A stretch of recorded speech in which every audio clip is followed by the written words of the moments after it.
Making ends meet in America. It can be harder for some than for others. Poverty doesn't mean a dirty face and a runny nose and barefoot and dirt floors. This week, we're looking at the government programs meant to help. We'll tell you why some believe the people here in West Virginia have the most on the line when it comes to getting an accurate count. We're not just talking numbers, rates, and dollar amounts. The Department of Education denied my application for public service loan forgiveness. We'll show you the faces and tell you the stories making up the future of government benefits. This is The Race. Welcome to The Race. I'm Chris Stewart. More than half of American families with children under the age of 18 receive food stamps. It can be hard to make ends meet across America, but a woman here in Wheeling is trying to change the narrative about the struggle. Good morning. My name is Amy Jo Hutchison. I'm a single mom of two who's lived in West Virginia all my life. That's really fidgety. I was scared to death. And I'm also here to acknowledge the biased beliefs that poor people are lazy and that poverty is their fault. 5 minutes and 43 seconds of Amy Jo Hutchison's life. I have one chance. I'm like 1 out of 46 million folks, for whatever reason, was chosen to do this. And I knew that I had one shot. The nights I went to bed hungry so my kids could have seconds, and I was employed full-time as a Head Start teacher. I watched this and my whole thought is, why me?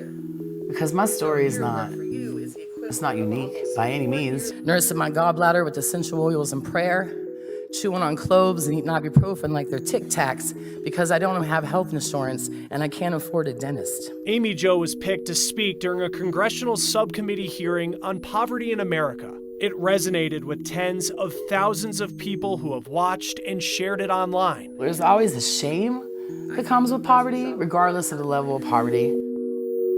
Amy Jo knows what it's like to be on government benefits. Her children receive government-assisted health insurance, but she doesn't. Now I'm solidly working poor. You know, I make too much for any benefits, but it's still a struggle to make it from check to check. She didn't hold back. I also read that each senator has authorized $40,000 for state office furniture and furnishings, and this amount is increased each year to reflect inflation.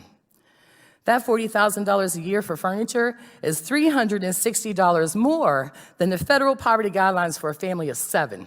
Let's start preaching there, huh? So shame on you. Shame on you, and shame on me, and shame on each and every one of us who haven't rattled the windows of these buildings with cries of outrage at a government that thinks their office furniture is worthy of $40,000 a year and families and children aren't. She's been flooded with stories of the same struggle. My oldest is a type 1 diabetic with other autoimmune diseases. He put himself in the ICU a year ago because he didn't want to tell us he'd run out of insulin earlier than expected. He didn't think we had the $40 to fill his prescription.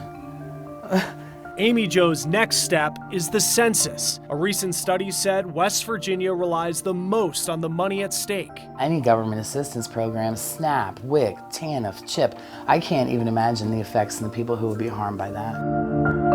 It took less than 6 minutes for Amy Jo's story to reach far beyond Wheeling, West Virginia. I'm not asking you to apologize for your privilege, but I'm asking you to see past it. But she says it will take more than that to help those struggling like her. We shouldn't be so out of breath from chasing the American dream. Thank you, Ms. Hutchinson. And when it comes to changes to government programs like SNAP, cost is a big factor. The proposed 2021 budget includes $181 billion in cuts to SNAP over the next 10 years. Experts say Congress is not expected to approve that proposal. Other proposed changes target specific policies. One would limit the bills people could deduct from qualifying income.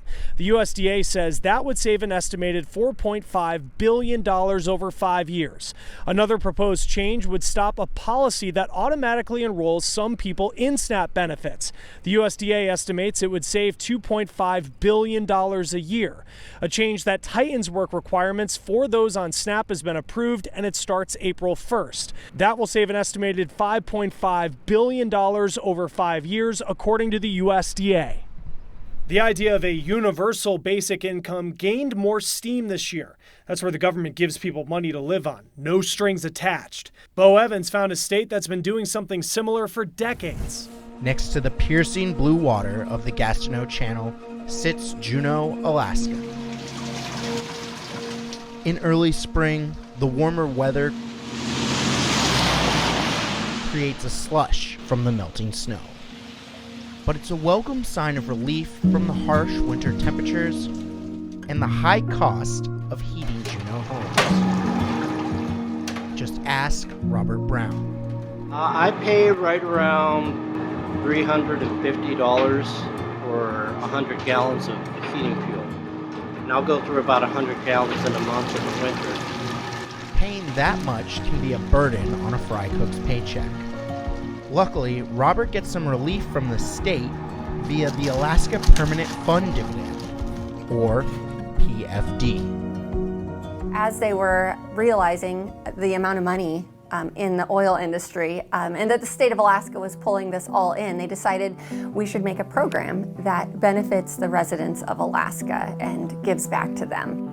Ann Wesky runs the PFD, which provides an annual check to residents based on the interest revenue from oil industry profits. It's a form of basic income, which became popular during Andrew Yang's presidential run, which came to an end last month. Yang wanted to give every American a check for $1,000 every month. Alaska's program is a little different.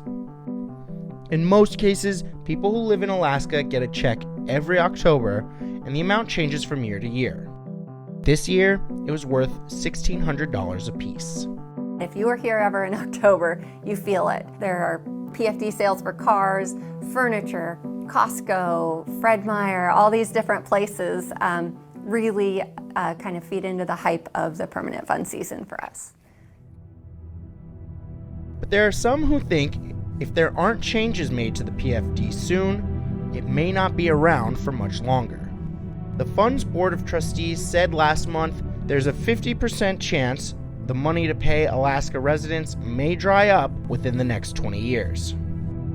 If the cash does dry up, Robert says he and other Alaskans will have to find a way to live without. It'd be missed, but I'd make it. If it's gone, it's gone. In Juneau, Alaska, I'm Bo Evans reporting. There are new rules when it comes to public benefits that immigrants can use. Elizabeth Ruiz is taking a look at the impact those changes are having.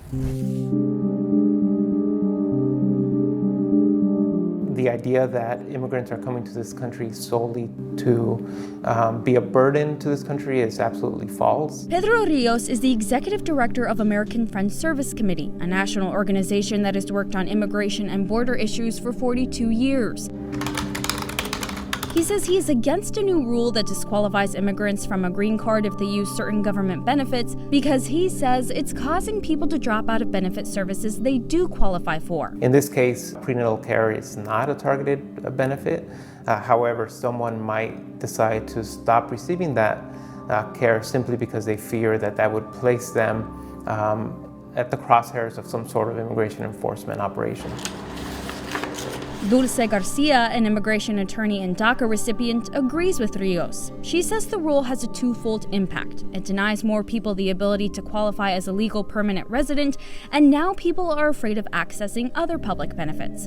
She knows from personal experience when her family had to live inside a car and with very little food. We're going to see more people like my parents that were afraid of accessing public benefits and decided to risk our health. The Supplemental Nutrition Assistance Program is a food program that's among those included in the rule. If immigrants collect those benefits more than 12 months and 3 years, they can't get a green card and become a permanent resident. We all fall on hard times. My family fell on hard times. As the executive director of Border Angels, a nonprofit that advocates for the immigrant community, Garcia says she tries to empower immigrants with accurate information so they know what benefits they're still eligible for. However, there are people in favor of the rule, like Agnes Gibney, who was born in Hungary. Her family entered the United States in 1970. When we immigrated to the U.S., my parents had to sign a document stating they would not apply for any public assistance that my father could support my mother and my brother and myself. Gibney says she doesn't like the idea of immigrants using taxpayer dollars for services. The importance of being fully vetted is for the government to know who's coming into this country. When it announced the new rule, the Department of Homeland Security called self-sufficiency a core American value. On the other hand, Rios says public benefits might be necessary in order for some immigrants to eventually become self-sufficient. What we've seen in the past is when their needs aren't being met, then it's harder for them to support themselves in other ways. For The Race, I'm Elizabeth Ruiz reporting. More to come. Stick with us. You're watching The Race.